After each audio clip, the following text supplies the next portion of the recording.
Alright, what's going on YouTube? Welcome back to the channel. And you know what, today's video, we're going to talk about A versus C. So A mode versus C mode. So the Suzuki GSXR has three modes. One's A mode, one's B mode, one's a C mode. Most people call the A mode, you have full power of the bike. B mode, it's cut by 25 to 30%. So most people call that the 750 mode of the Suzuki line. And then they have the C mode, which is basically, they called it the 600 mode. Now, I don't see C mode being 600. There is absolutely no way. If C mode is 600, let's just say I'm glad I never got a 600 because C mode really sucks. But for a beginner, C mode is awesome for a beginner on a 1000 bike, because you can work your way up from C, B, and up to A on the power band. So you can do that. But you know what? Let me start it up and I'll show you guys what I'm talking about.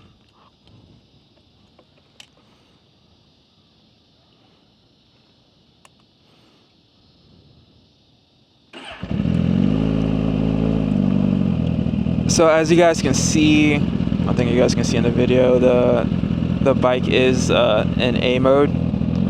At the moment, it's actually A3. I do run the traction control at 3.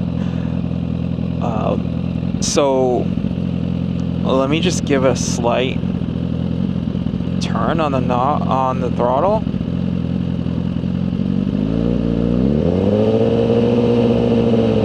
So that's a slight turn. Let's do 4,000 RPMs. That turn was very slight. It was probably like, what's a 16/32? Probably a 64th of an inch, I guess we could possibly call it, not a 32nd. Now let's go ahead and I want to drop it to B. Not B, to C. Just so you guys know, I'm skipping B because B mode is pretty similar to A between gears like 1 through 4. Once it gets to 5 and 6, the power is slightly cut, especially once you hit the power band of 6,000 or more. So B is not really a discussion at this point in time. But here's C. Now this is about where I had it at when I was turning it on A. Let's get it up to 4,000. Oh yeah, that was about probably about a 16th inch of a turn right there. So you guys can see. So let's do a couple of revs and see. As you guys can see, that's about 4,000. Let's go to A. We're going to do something similar to what I just did in C. Mind you, just to guys let you know what the cool thing about this bike is, that you can actually change the modes while riding down the road, so you don't technically have to be stopped in neutral to change the modes. The modes will actually change while going down the road in gear. Well, that's what I heard. I don't know, I haven't. Have I done it? Might have done it one time and did feel a difference, but they say that you can do it while going down the road. So anyways, let's go ahead and give it a couple of revs. See, that's up to 6,000. So before, when I was revving it on C, it was about 4,000. On A, it's about 6,000 RPMs. So with about similar to the same amount of turn that I can get on this bike. So yeah, there is a big difference between A versus C. They say that C is supposed to be compared to a 600. I doubt it.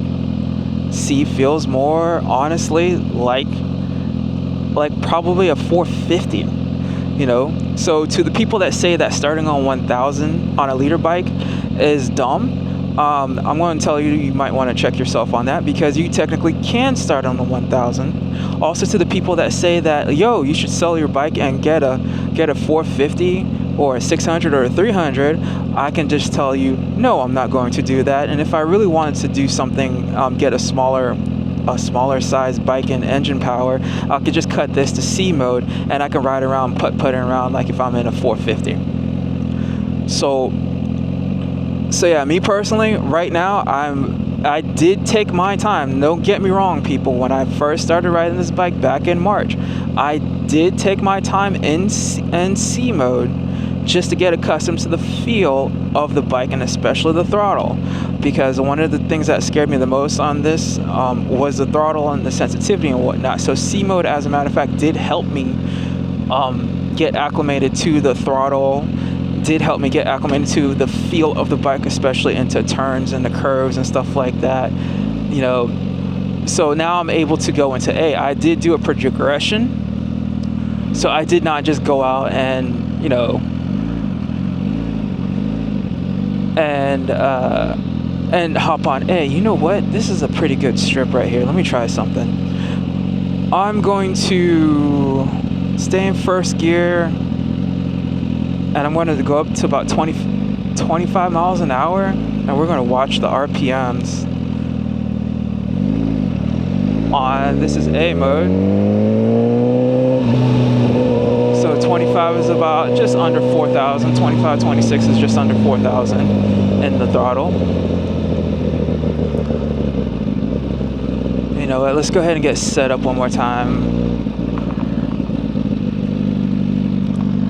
And I'm going to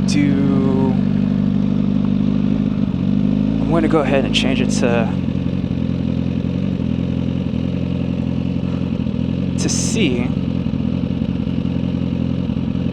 Let's see what the RPMs is at when I'm up to about 25 miles an hour. Yeah, I definitely have to throw. Yeah, the RPMs is about the same, but the throttle position is definitely different. It is so different. I like really have to. I definitely have to roll on the throttle more to get up to 25 miles an hour, but the RPMs does still stay the same. So the throttle, so it's still like the RPMs, you know, really doesn't matter too much, but the power to get to the RPMs, for those novices out there like me to understand this, the throttle position to get to 25 miles an hour around the same RPMs, just under 4,000. Like I really have to roll like this, if that makes sense. So I really have to be like, go, and that's it. Now in A mode, it's like, you know, it's like less than, how to say, more than half cut of going like this to get up to speed. So yeah, now C mode is supposed to be more so for the rain. So there's been a couple of times where I thought about going into C mode when it was wet out, but it never came to that. But I always have the option to go into C mode.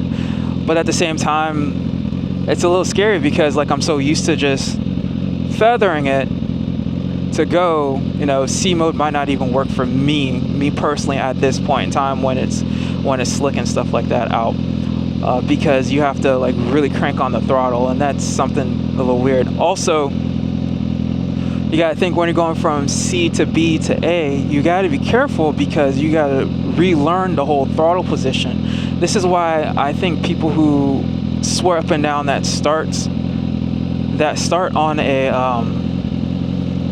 that say not to start on a 1000, you know, at some point in time, if you want to get up to a 1000, you have to still learn the throttle position, because the throttle position on a leader bike is not the same as on a 600, a 250, a 300 and stuff like that. So like you also got to be you know, mindful of that. This is why I'm glad that, you know, I'm able to have this 1000 with the different modes, so that, you know, I can feel out the bike feel out this bike better, because I'm pretty sure the different modes on the Suzuki is probably different from the different modes on the Kawasaki or the Hondas and the BMWs, you know.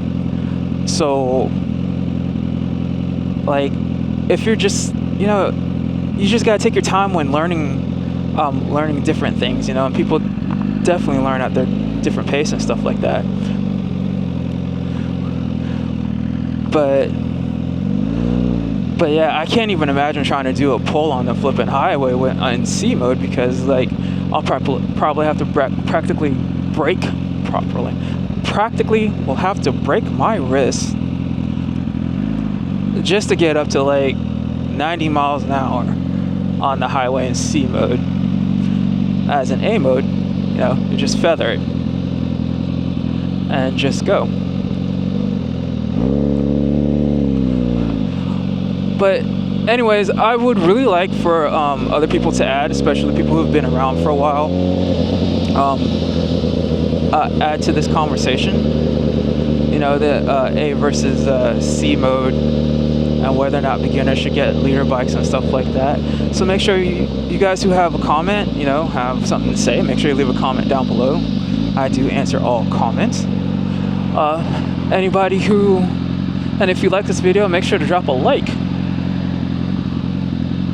You know, I really appreciate those likes, because it's engagement. It does help out the channel. And to any new people who's out there watching, and if you like what I got to say, either whether you like what I got to say, or if you don't like, you know, make sure to hit that subscribe button. I do have more videos I will be pumping out. To the 100, keep it 100. Really appreciate each and every one of you guys, and the fellowship. Y'all just keep following along, because you guys are awesome. I really appreciate it. But anyways, that's going to be it for the video today. Really appreciate your time and watching, and peace out.